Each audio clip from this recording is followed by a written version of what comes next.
앵커 브리핑 시작합니다. 출범 2달을 맞이한 이재명 정부가 산업재해 사망 사고가 반복되는 기업에 대한 강력한 조치를 예고하고 있습니다.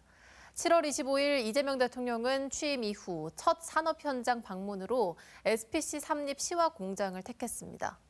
SPC 삼립 시화 공장은 KBO와의 협업 제품인 크보빵을 주력으로 만들던 곳으로 지난 5월 50대 여성 노동자가 작업 중 컨베이어에 끼어 숨지는 사고가 발생한 뒤 불매 운동이 크게 확산한 적이 있습니다.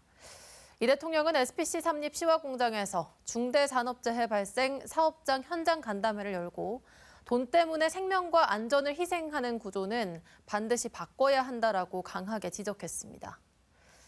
이 대통령의 현장 방문 이틀 뒤 2022년부터 3건의 노동자 사망 사고에도 꿈쩍하지 않던 SPC가 새로운 대책을 내놨습니다.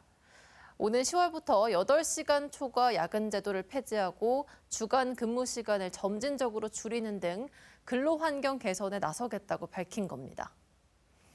중대재해처벌법이 시행된 지 3년이 지났는데요. 산업재해자와 사망자 수는 좀처럼 줄지 않고 있습니다. 고용노동부 통계에 따르면 최근 3년간 산재로 인한 사망자 수는 매년 2,000명대를 유지하고 있습니다. 같은 기간 산업재해자 수는 2022년에는 13만 300여 명, 2024년에는 14만 2천여 명으로 꾸준히 늘었습니다. 중대재해처벌법 제정 당시 사고 예방보다는 사후 처벌에 방점을 찍다 보니 대응의 초점이 법적 리스크 관리에 쏠리는 상황입니다. 중대재해 사고가 반복적으로 발생한 기업은 또 있습니다. 바로 포스코 ENC인데요. 1월 경남 김해 아파트 추락 사고, 4월 경기 광명 신안산선 공사 현장 붕괴 사고에 이어서 대구 주상복합 현장 추락 사고가 있었습니다. 7월에는 함양 창녕고속도로 공사 현장에서 노동자가 천공기에 끼었습니다. 지난달 말 이재명 대통령은 국무회의에서 포스코 ENC 산업재해 사망 사고를 언급하면서 미필적 고의에 의한 살인 아니냐고 질타했습니다. 하지만 이러한 질타와 대책 주문에도 지난 4일 광명 서울고속도로 공사 현장에서 감전 사고가 발생했고 정희민 포스코 ENC 사장은 사고 하루 뒤 사의를 표명했습니다. 이 대통령은 작업자 사망 사고 일주일 만에 안전사고가 또다시 발생한 포스코 ENC에 대해서 건설면허 취소와 공공입찰 금지 등 법률상 가능한 방안을 모두 찾을 것을 지시했습니다. 하지만 개별 기업의 산업재해가 발생할 때마다 대통령이 일일이 방문해 사안을 챙길 수 없다는 지적도 나옵니다.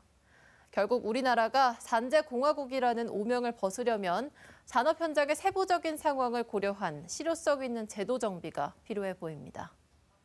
당연히 사망 사고에 대해서 대통령이 어떤 언급을 하는 거는 당연하다라고 생각을 합니다. 다만 이런 방식으로 생각 없이 언급을 하는 거는 아니다 생각을 하는데요. 포스코 ENC에 대해서만 선택적으로 이렇게 분노해서 제재를 할 것이냐, 아니면 여기보다 훨씬 더 많은 사망자가 발생한 다른 사업장들은 어떻게 할 거냐, 그런 거를 생각하고 얘기를 해야지 제도적으로 정책적으로 어떤 조치를 할 건가를 대통령이 얘기를 해줘야지 이렇게 국민들의 감정에 호소하는 방식으로 얘기하는 거는 어느 누구에게도 도움이 안 된다고 생각합니다. 예를 들면은 건설 현장에서는 공기를 단축시키는 게 또 제일 중요하잖아요. 그러다 보니까 뭐 안전장비 착용할 시간을 사실 아껴야 되는 이런 쪽으로 운영이 되고 있고, 제조 현장은 또 제조 현장대로 빠르게 가동시키고 많이 가동시켜야 되니까 2인 1조가 돼서 해야 될 일들이나 이런 것들을 뭐 혼자서 감당하게 하는 방식으로 시간을 아끼도록 만들게 되고, 또 뭐 서비스 업종 같은 경우에는 위험한 업무들 같은 경우에는 외주, 하청의 하청, 도급의 도급 이런 식으로 이제 일을 떠넘기는 방식으로 해서 어떻게 하면 이제 안전보다는 비용을 절감하느냐, 뭐 이쪽으로만 이제 운영을 하다 보니까 사실은 안전은 안전 불감증 이런 말이 나올 수밖에 없는 이런 구조로